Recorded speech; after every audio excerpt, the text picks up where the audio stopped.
안녕하세요. 네. 잘 지냈었나요? 여러분의 얼굴을 보니 밝아서 좋습니다. 오늘은 창세기 성경 공부의 마지막 시간입니다. 16번째 시간. 본래 책 한 권 떼면 떡해 먹는데 아이고 준비를 못 해가지고 깜빡했네요. 창세기는 50장까지 이루어 있는데 첫 시간에 말씀드렸습니다마는 전편, 후편으로 갈라집니다. 전편은 1장에서 11장까지, 후편은 12장에서 50장까지. 내용이 완전히 딴 책과 같습니다. 1장에서 11장까지를 세속사, 하나님이 없는 세상 역사, 인류의 길고 긴 역사를 누가 그대로 압축을 하면 참기름 짜듯이 딱 짜서 딱 줄이면 창세기 1장에서 11장까지가 나온다 해요. 그리고 세속사, 12장에서 50장까지를 구속사, 하나님이 아브라함과 그 후손들을 통해서 구원의 역사를 어떻게 펼치셨는가, 구속사라 그럽니다. 오늘은 마지막 부분, 요셉이 애굽의 총리가 된 뒤에 자기 가족들을 초청 이민했습니다.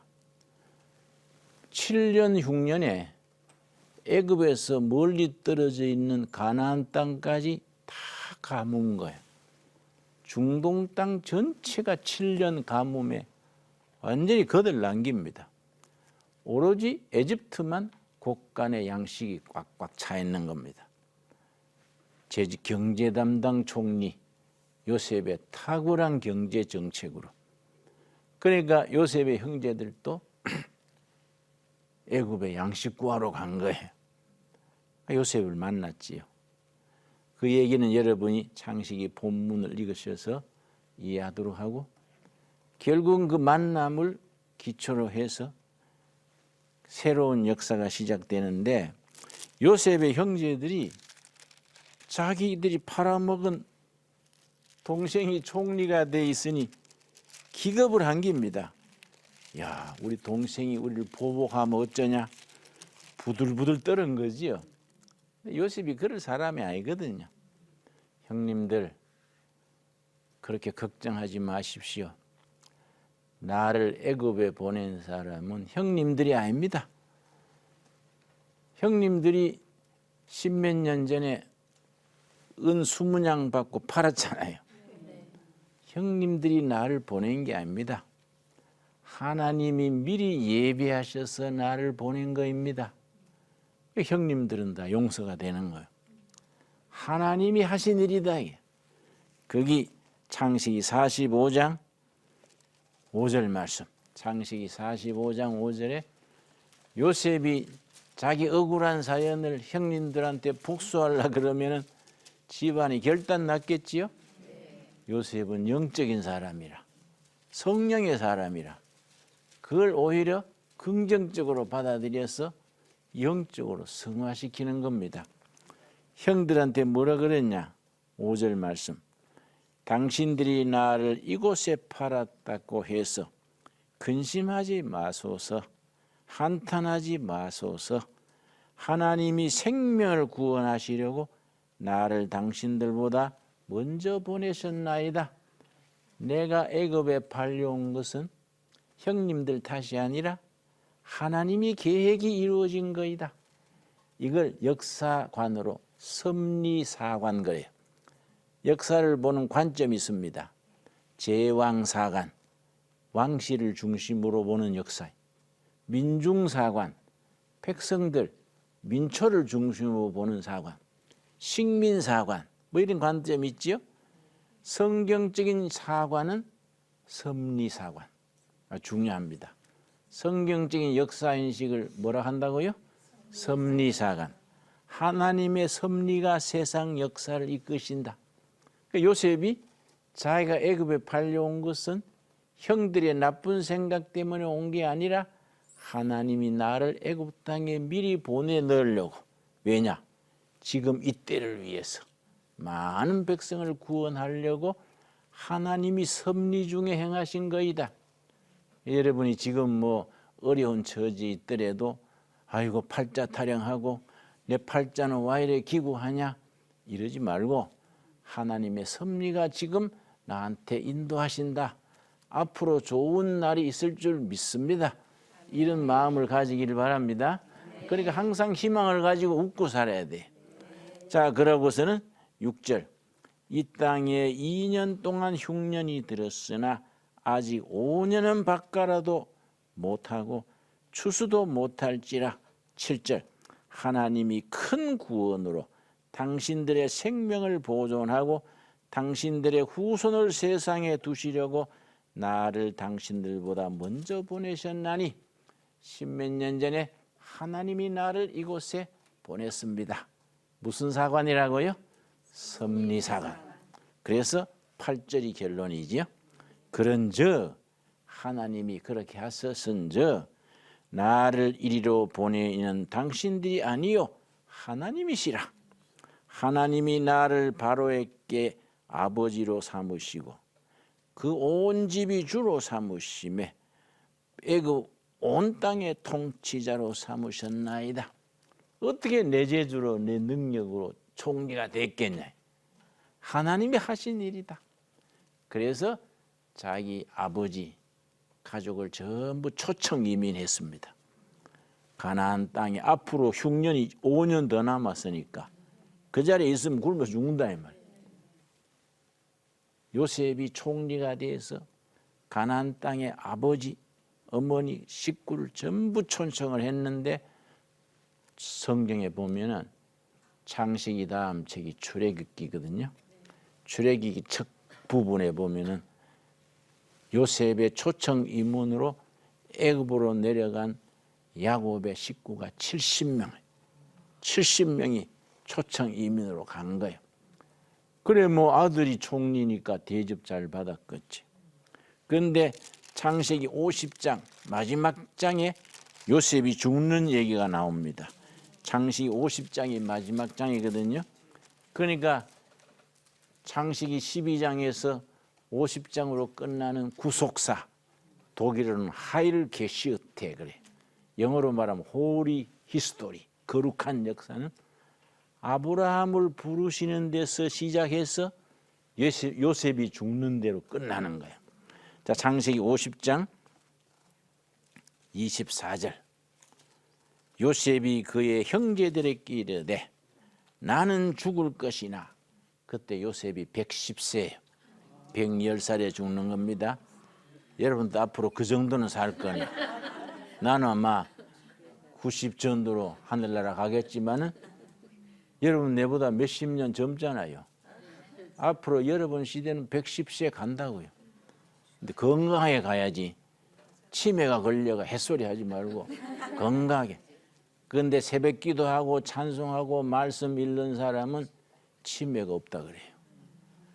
그러니까 여러분 건강하게 살다가 110세 좀 천국으로 뒤에 따라오시기 바랍니다. 내가 먼저 가서 길 닦아 놓을 테니까.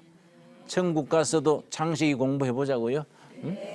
자, 그런데 지금 태어나는 아이들은 140세 산다는 거예요. 지금 태어나는 아이들. 의술이 점점 발전하고 해서 140세. 나는 그건 너무 지루할 것 같아. 그 140년 뭐하고 사냐? 그렇지요? 자, 그건 딴 얘기고. 요셉이 죽을 때 얘기가 하나님이 당신들을 돌보시고 당신들을 이 땅에서 인도하여 내사 아브라함과 이삭과 야곱에게 맹세하신 땅에 이르게 하시리라 하고 그 다음에 요셉이 죽는 얘기. 그 다음 말이 중요합니다.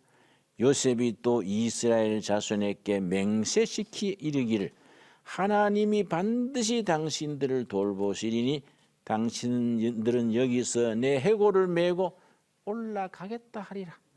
언젠가 내 시체를 메고 고향 땅 가나안 땅으로 가도록 하나님이 인도하신다. 그게 무려 400여 년 뒤에 이르. 400년 뒤에. 그걸 미리 얘기하는 거예요.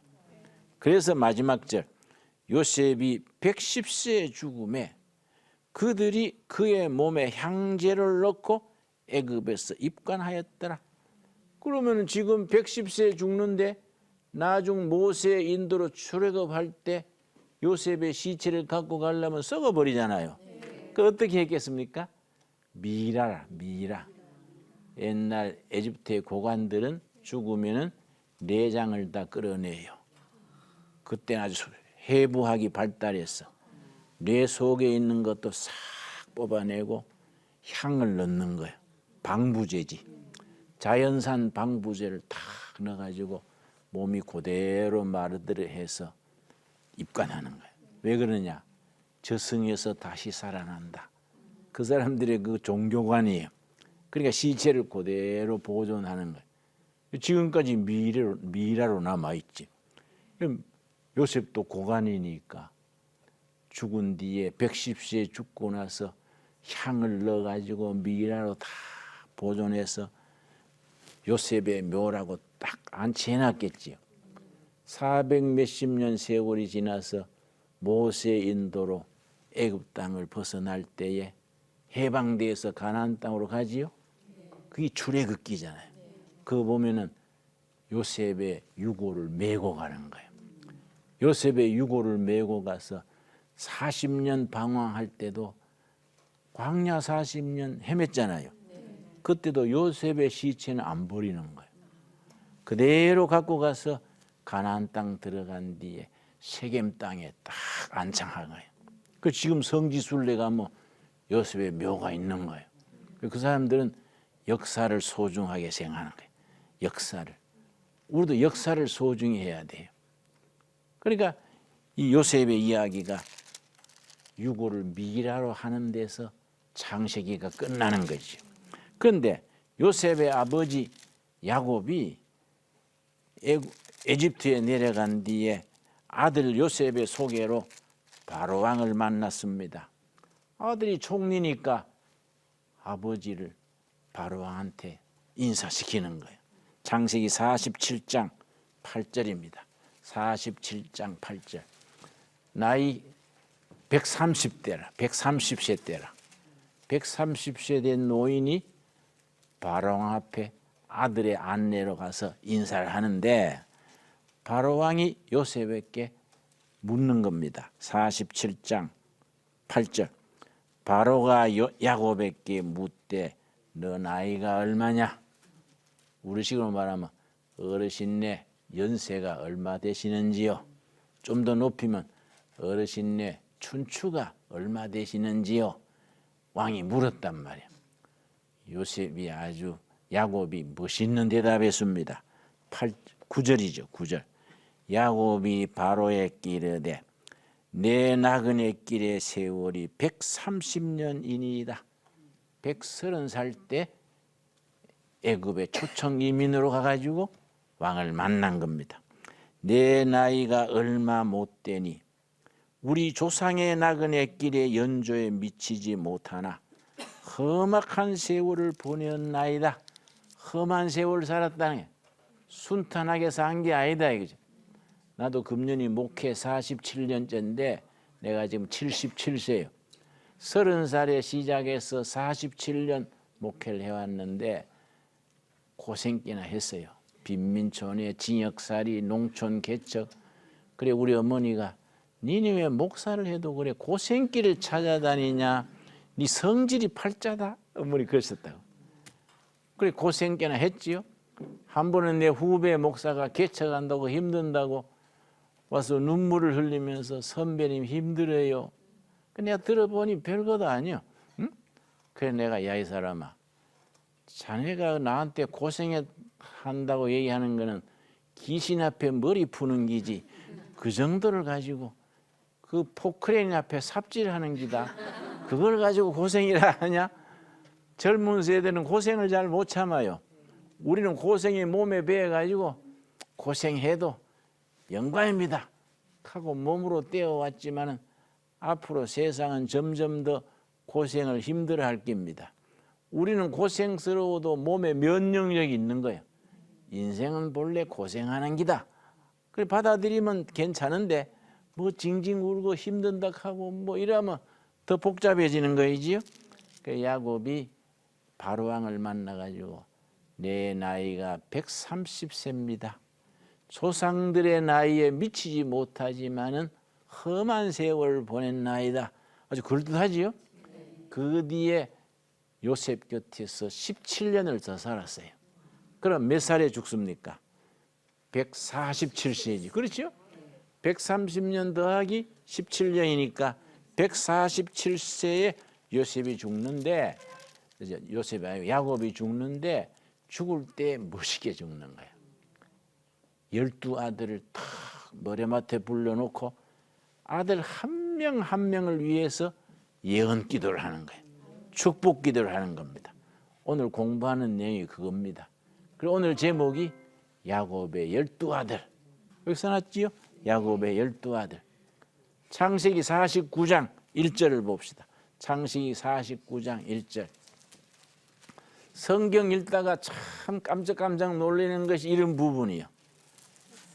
야곱이 147세 죽으면서 12아들 한 명 한 명 안수기도 했어요. 예언기도 축복기도 했는데 그 뒤에 12아들의 살아가는 세월이 그때 기도하고 딱 맞는 거예요. 또 그 뒤로 400여 년 지난 뒤에 400년이 뭡니까? 500년 가까운 후에 모세가 12지파를 위해서 예언기도를 해줘요. 그러니까 500년 전에 야곱이 12아들이 했던 기도하고 세월이 지나서 모세가 12지파에 했던 기도가 그대로 연결돼서 이루어지는 거예요. 성경이 위대한 책이에요. 어떻게 그렇게 딱 맞아 들어갈까? 성경을 깊이 읽고 공부해 보면 깜짝 놀라는 거예요. 세상에 그런 책이 없어요. 몇백 년 뒤에 있을 일하고 야곱의 기도가 탁탁 맞는 거예요. 그 성경을 공부하다가 이런 부분을 읽으면 정신이 번쩍 드는 거예요. 자, 49장 1절. 49장 1절. 야곱이 그 아들들을 불러 이르되 너희는 모이라. 너희가 후일에 당할 일을 내가 너희에게 이르노라. 숨지기 전에 12아들 다 불렀습니다. 그때 나이가 몇 살이라고요? 147세. 2절. 너희는 모여들으라. 야곱의 아들들아 너희 아버지 이스라엘에게 들을지어다. 그러고 이제 큰아들부터 얘기해 주는데 큰아들이 르벤이에요. 그런데 큰아들 얘기하기 전에 아까 말씀드린 대로 세월이 지나고 지나서 출애굽을 해서 모세가 광야 40년 지나서 모세가 120살에 죽거든요. 120살에 죽으면서 야곱의 12아들이 이스라엘 12지파가 된 거예요. 한 명 한 명이 한 지파의 머리가 된 거예요. 요셉은 요셉 지파, 유다는 유다 지파. 그때는 이제 12지파 앞에 놓고 모세가 유언을 하는 겁니다. 신명기 33장 1절. 그 신명기 33장 전체가 모세가 12지파에게 하는 기도예요. 그게 아까 말씀드린 것처럼 야곱이 12형제 아들에게 하는 기도하고 딱 맥이 통해버리는 겁니다. 33장 1절. 하나님의 사람 모세가 죽기 전에, 그때 모세의 나이 120세예요. 죽기 전에 이스라엘 자손을 위하여 축복함이 이러하니라. 그가 일렀으되 여호와께서 시내산에서 오시고, 쭉 간단한 역사 말한 뒤에 큰아들 이름이 누구라고요? 르벤. 6절 말씀. 르벤은 죽지 아니하고 살기를 원하며. 자, 큰아들부터 얘기를 합니다. 자, 그러면 본문에 다시 들어오겠습니다. 창세기 49장 3절. 제일 맏아들부터 시작하는 겁니다. 맏아들 이름이 르벤입니다. 르벤. 창세기 49장 3절. 르벤아, 너는 내 장자요, 내 능력이요, 내 기력의 시작이라. 위풍이 월등하고 권능이 탁월하다마는, 많은이 문제요. 많은. 맏아들 르벤은요, 신체가 아주 건장하고 카리스마, 지도력이 있고 총명하고 대장감인 거예요. 그래서 그걸 축복 기도를 할 텐데 끝에 가서 그렇다마는 너는 문제가 있다. 마누니 붙으면 안 되잖아요. 아무개 집사가 요리는 잘한다마는 뭐 성질이 뭐 이상하다든지, 김진용 목사가 설교는 잘한다마는 뭐 단 게 있는 거야. 응? 이 많은 이 르벤의 비극이에요. 맏아들 르벤이 자랄 때 실력 있지요, 신체 좋지요, 지도력 있지요. 아버지가 얼마나 기대했겠습니까? 자라면서 이 아들이 빗나간 거예요. 아버지가 축복을 못하고 저주에 가까운 얘기를 하는 겁니다. 그게 이제 두 가지로 나와요. 4절 말씀. 물의 끓음 같았은즉 너는 탁월하지 못하리니. 성격이 물의 끓음 같다. 여러분 솥에 물을 붓고 나무를 떼면 100도에 끓지요? 네. 계속 떼면 물이요, 솥안에서 막 뒤집습니다. 쉐 끓으면서 아래 물 위에 물 뒤집지요. 성격이 그렇게 앞뒤 없이 뒤집는다. 성격이 자꾸 바뀐다. 너는 능력도 있고 인물도 좋고 지도력도 좋고 다 갖췄는데 성격이 안 된다. 아침 저녁이 다르고 이랬다 저랬다 하고 정서적인 불안정, 정서가 불안정. 너는 이것 때문에 안 된다. 더하기 한 가지 더 있는 겁니다. 너가 아버지의 침상에 올라 더럽혔음이로다. 그가 내 침상에 올라섰도다. 야곱이 나이가 많지 않습니까?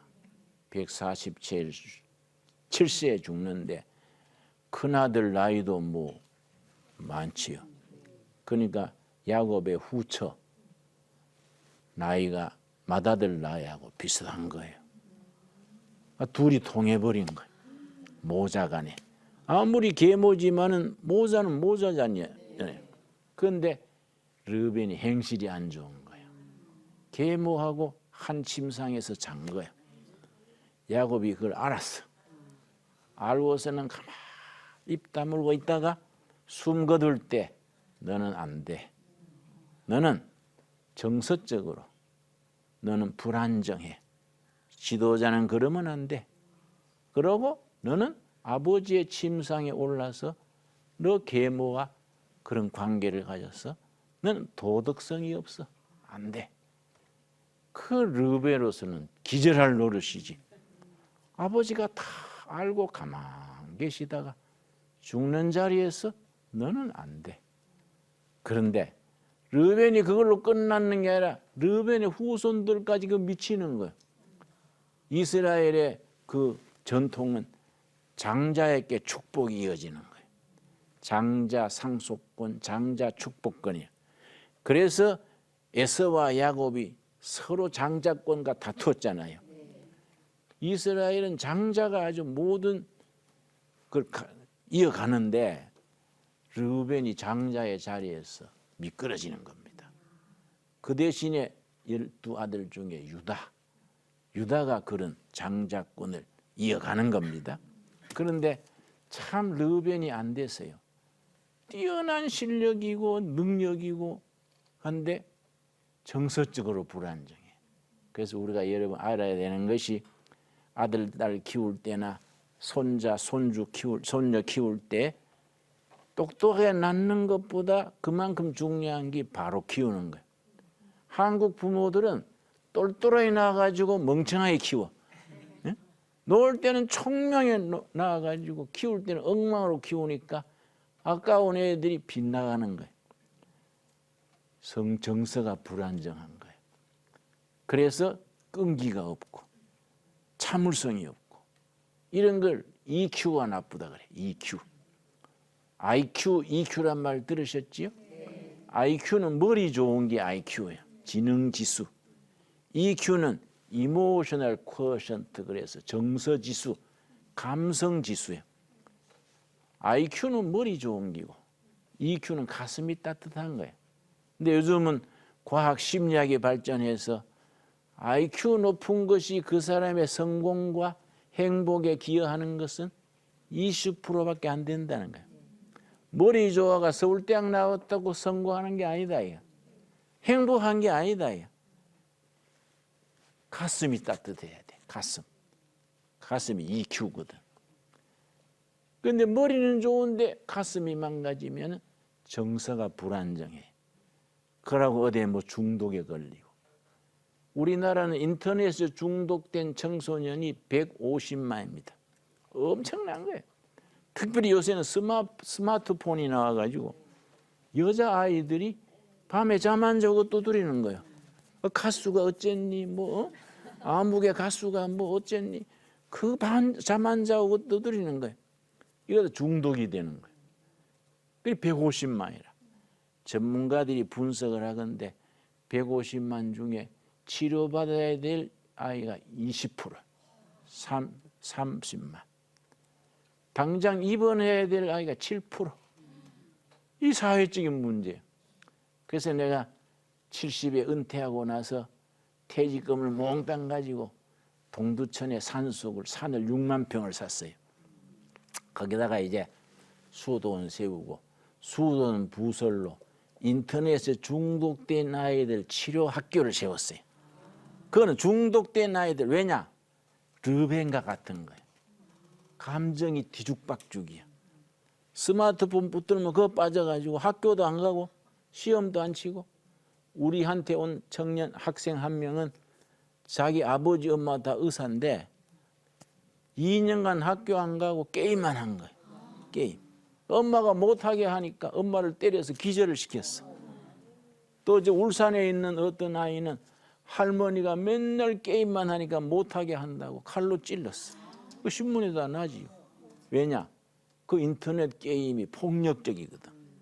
게임이 막 칼로 찌르고 목을 베고 이런 게 그게 옹개가 그대로 하는 거야.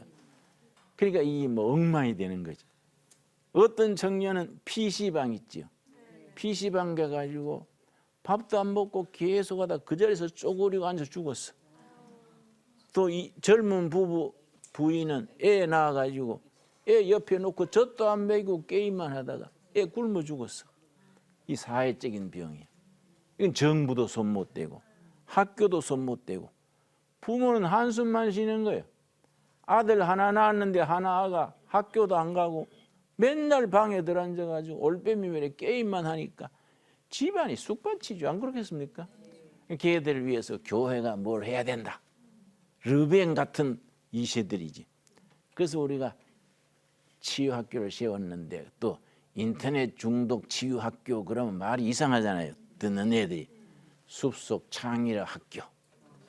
이들이 머리 나쁜 애들은 아니라 이 말이야. 그걸 방향을 돌려서 과학자로 만들자. 창의력을 키우자. 그 학교를 5년 전에 시작했는데 대박이에요. 대성공이에요. 2년 3년 게임만 하던 애들이 우리 학교 오면 고쳐지는 거예요. 딴 거 없어요. 같이 예배 보고 자연 속에서 뛰어놀고 축구하고. 얘들은 야행성이거든. 밤에 게임하고 낮에는 자거든요. 이걸 어떻게 고치느냐? 딴 거 없어요. 낮에 막 계속 운동하는 게 축구하고 등산하고 막. 밤에는 코라 떨어지는 거야. 밤에 뭐 자지 마라 할 거 없어. 낮에 막 경상도 말로 쇠 빠지게 뛰는 거야. 쇠 빠지게. 그럼 밤에 안 자고 됩니까? 계속 놀고 뛰고 막. 한 4개월 그래 놀리면 4개월 지나면 공부는 안 시켜주나요? 그럼 내가 그래요. 시침이 뚝 떼고. 그 골치 아픈 공부 왜 하려고 그래? 놀어. 그럼 공부도 해야 장래성이 있지요. 집으로 그런다고. 그때부터 공부시키는 그때부터. 근데 공부 일단 시작하면 애들 머리는 안 나쁘니까 잘하는 거예요. 이번에 아가씨 한 명은 게임만 하고 이래 뚱보가 돼가지고 뒤뚱뒤뚱 걷는데 호박이 뒹구는 것 같았어. 밥만 먹고 게임만 하니까. 그런데 그거 와가지고 마음 잡고 해서 미술대회 1등 했어요. 오늘 또 우리 학생들이 강원도에 있는 자전거대회 5명이 출전하는데 자기들은 1등 하겠다고. 얘들이 그 출전한다고 전국을 자전거 들고 부산까지 갔다 온 거예요. 자전거로. 그 애들이 아주 그렇게 변하는 거예요. 그러니까 이거는 정부가 뭐하고 학교가 뭐하고 부모가 못해도 교회는 할 수 있는 거예요. 왜냐? 교회는 예수님의 사랑이 있지요. 말씀이 있지요. 헌신 봉사하는 희생하는 일꾼들이 있잖아요. 그러니까 르벤 같은 아들을 그냥 놔두면 엉뚱하게 사라지는데 미리 예방을 해야 되지. 르벤이 참 안타까운 아들이요. 인물 좋지, 실력 있지, 교육 있지 다 갖췄는데 성격이 문제라. EQ가 망가진 거예요. 인간성이 허물어진 거예요. 그러니까 아버지의 계모하고 뭐 잠자리를 같이 하고 아침 저녁으로 마음이 바뀌고 정서가 불안정한 거지. 이걸 EQ가 망가졌다 그러는데 EQ가 나쁜 사람의 세 가지 특징이 있어요. 첫째는 참을성이 없어. 조급한 거예요. 그래서 우리 학교에 인터넷 중독된 애들, 아가씨들 뜻이 오는데 인터넷 그 스마트폰을 압수하거든요. 손을 떨어요, 손을. 이게 없으면 손을 떨어요. 맨날 이것만 보다가 뺏으면 표정을 어디에 둘지 몰라. 그게 한 2달 지나면 사라지는 거예요. 그다음에 조금씩 독서 기르고 바꾸는 거예요. 치료해가지고 한 1년 지나면 거의 정상이 되지. 그런데 엄마들이 이 문제야. 엄마들이 한 3개월 돼가 4개월 돼가 좋아지기 시작하는데 됐다고 데려가려는 거예요. 그 왜 데려가요? 그러면 이거 학원에 공부시켜서 대학에 보내야지요. 그래서 참 골 때리는 엄마구만. 골 때리. 시집갈 자격이 없는데 시집 가가지고 애를 낳은 거예요. 그러니까 어머니 학교 같은 게 있어야 돼. 그 졸업장 없으면 엄마가 안 되게 해야 돼. 응? 나 학기 시작하는데 데려갔다가 한 3달 뒤에 다시 가면 안 될까요? 이런다고. 왜 데려갈 때 데려가더니 왜 그러세요? 아이고 애가 집에 와서는 옛날하고 같아요. 그러니까 1년 두라니까 왜 미리 데려가요?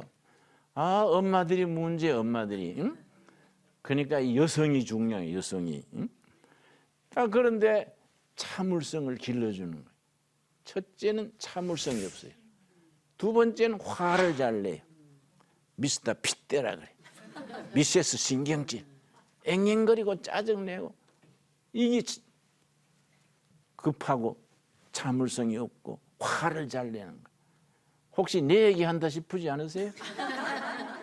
세 번째가 인간관계를 잘 못 맺어. 근데 이거는 IQ, 지능 나쁜 거는 부모한테 타고나잖아요. 이건 잘 못 고쳐요. 그런데 EQ, 가슴이, 인성이 망가진 거는 고칠 수가 있어.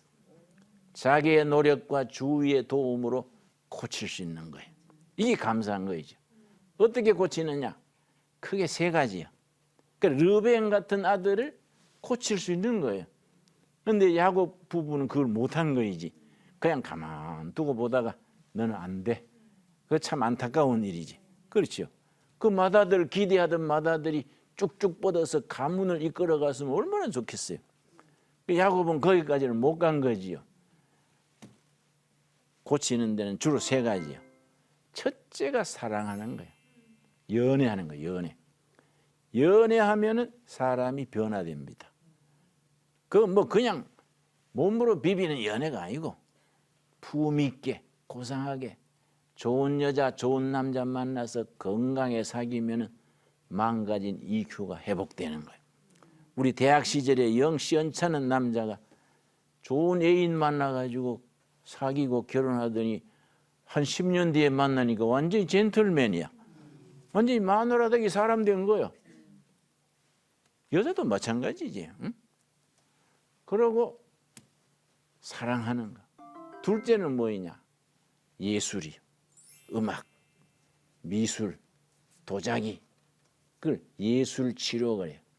음악으로 그런 정서를 치료하는 걸 뮤직 테라피가 치료예요. 음악 치료.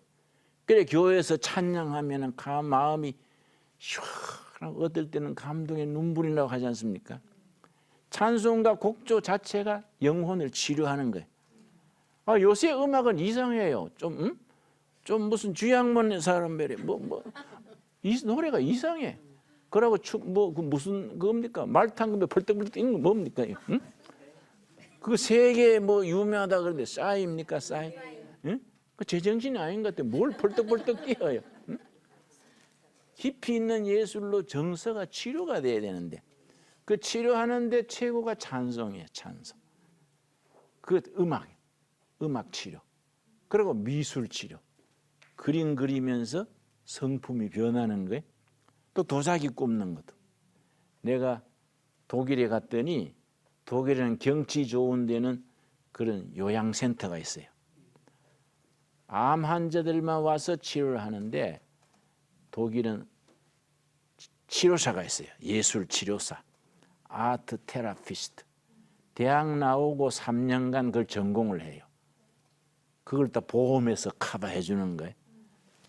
도자기 굽는 전문가가 암 환자 7명을 한 방에 모아놓고 흙으로 새를 만들었어요.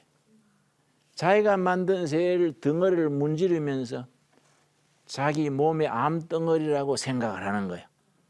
자기 손에 암덩어리라 생각하고 덩어리를 문지르면서 아마 니하고 나하고 공존하자. 서로 망가뜨리지 말고 잘 지내자. 지금 나이가 60인데 30년 같이 지내면 뭐 살만하잖아요. 90살까지 가면. 니도 날 미워하지 말고 나도 널 미워하지 말고 30년만 같이 지내자. 그래 내가 마친 뒤에 물었어요. 그 치료사한테. 그래 하면 효과 있습니까? 다르다는 거야. 그 면역력이 높아지고 정서가 안정된대. 그래 안 하고 미워가지고 이 암이야. 니 죽고 내 죽자. 하고 그러면 마음 또 좋다면 붙어보자. 암이 더 막 세력을 뻘친다는 거야. 그런 걸 예술 치료라 그래. 아트 테라피스트, 예술 치료사. 그런데 우리가 EQ가 망가지고 참을성 없고 화를 잘 내고 인간관계가 맨날 안 좋고 집안에서도 폭탄 덩어리지. 자식 하나가 마치 수류탄 안고 집안에 수류탄이 있는 것 같아. 이걸 어떻게 고치냐. 사랑하는 거. 두 번째 예술 치료. 세 번째가 제일 훌륭해요. 세 번째가. 신앙생활이에요. 신앙생활. 종교지 종교. 그 우리는 물론 나는 개신교 교회 목사니까 교회 가는 걸 권하지만은 그러나 꼭 그렇게만 편협해서도 안 되지. 어떤 사람은 성당에 가고 어떤 사람은 법당에 가고 자기한테 그 무슨 과정이 있지 않겠습니까? 내가 물론 교회로 오라 그러지. 와서 예배 드리고 말씀 배우고 성도의 교제하는 동안에 망가진 EQ가 회복이 되는 거예요. 대단히 중요한 거이지요. 그러니까 여러분이 자식이나 뭐 주위의 사람들이 어린 나이에 EQ가 망가져가지고 게임이나 하고 뭐 난폭한 말하고 왕따하고 그런다고 포기하면 안 돼요. 마지막까지 엄마는 자식을 믿어줘야 돼. 믿어줘야 돼. 마지막까지 아버지는 아들을 신뢰해줘야 돼. 내가 그래서 우리 인터넷 중독된 아이들한테 일주일에 10분씩 내가 신앙을 지도해요. 그때 내가 들려주는 말이 모든 사람에게는 한 시절이 있다. 그 망가지는 기회가 있다. 그걸 너희들이 잘 견뎌야 된다. 그래서 젊은 날에 많이 망가진 애들은 늙어서는 좋아진다. 젊은 날에 모범생이던 사람이 나이 40 넘어가지고 바람 피우고 이상한 짓 한다. 그런 게 있으니까 너희들은 어린 나이에 많이 농땡이 쳐니까 앞으로 잘 될 기다. 응? 얘기를 해주는 거예요. 그럼 애들이 용기를 가져. 아, 우리 교장 선생님, 목사님이 지금까지 농땡이 쳤지만은 앞으로는 괜찮다고 말씀하시는구나. 나도 힘내야지. 애들이 변화되는 거예요. 응? 그걸 좀 이상한 용어로 지랄 총량법 그래. 지랄 총량제. 한 사람이 평생에 지랄 치는 양이 정해져 있다는 거야. 지랄 총량제. 10대 지랄을 많이 쳤으니까 말은 듣기 안 좋지만은 20대 이후로는 모범생으로 가는 거예요. 칠 걸 다 쳤으니까. 지랄 총량을 치렀으니까. 근데 어려서 학교 모범생이고 잘 나가던 사람이 범생이 30, 40대 넘어가지고 그동안에 못 쳤는 지랄을 치는 거예요. 늦게 바람난 게 더 못 말린다 그러잖아요. 늦게 바람난 거는 약이 없다. 쥐약 아니면 안 된다 그러잖아요. 그 얘기를 해주는 거예요. 너희들은 10대 지랄 칠 만큼 다 쳤으니 인지는 범생으로 가는 거다. 그럼 애들이 얼굴이 밝아진다고. 그런 게 다 있구나. 내가 칠 만큼 쳤으니 개항했구나. 그러니까 애들이 변화되는 거예요. 우리가 야곱의 12아들 생각하면서 그 아버지가 숨 거두는 자리에서 147세 노인이 아들 하나하나 다 사랑하잖아요. 한 명 한 명 머리에 손을 얹고 축복 기도해 주는데 다 복 빌어주고 싶지요. 근데 맏아들 르벤부터 너는 안 돼. 너는 뛰어난 능력과 자질이 있지만은 인물 좋고 체격 좋고 능력 있고 머리 좋고 다 있는데 넌 안 돼. 성격이 개떡 같아. 응? 아침 저녁으로 바뀌어. 이건 안 돼. 정서적인 불안정이에요. 정서가 안정이 돼야 되는데 요새는 틱 장애 하는 게 있죠. 틱 장애 아세요? 수업 시간에 자꾸 꺽꺽 몸을 떨고 그 틱 장애가 그게 공부에 너무 억압받거나 인간관계에 시달리거나 좀 자유롭게 놀고 싶은데 엄마가 자꾸 억압하면은 이게 몸으로 나타나는 것이 틱 장애예요. 정신과에 가면 그런 애들이 많아요. 근데 이런 애들 어떻게 고치느냐? 이 신앙요법이지. 요법을 테라피. 신앙으로 찬양과 기도와 또 아이들을 모아가지고 연극을 시켜요. 연극하면서 자기들이 농땡이 치는 그 역을 맡기는 거예요. 그 연극을 하면서 바뀌는 거예요. 아, 이러면 안 나겠구나. 그걸 연극요법이에요. 그리고 산에 가서 일하는 거야. 그 노동요법이요. 워크 테라피. 그러니까 요즘 청소년 우울증이 많거든요. 우울증은 우리 두레마을 건대 와가지고 6개월 노동하면 100% 낫습니다. 안 나는 애가 없어요. 덜에 노동하고 땀 흘리고 일하면 다 회복되는 거예요. 근데 이걸 집에서 그냥 공부해라 밀어붙이면 평생 장애자가 될 가능성이 있는 거예요. 그래서 집안에서 르벤을 만들어내는 거예요. 안 그렇습니까? 그러니까 우리가 교회가 중요한 거예요. 교회가 그런 청소년을 네 자식 내 자식 구별하지 말고 야곱의 12아들 중에 르벤 같은 아들이 나지 않도록 그런 딸이 나지 않도록 우리가 기도하고 돕고 말씀으로 섬기고 받들어야지. 여러분 가정과 섬기는 교회 그런 열매가 있게 되기를 바랍니다. 감사합니다. 거기까지.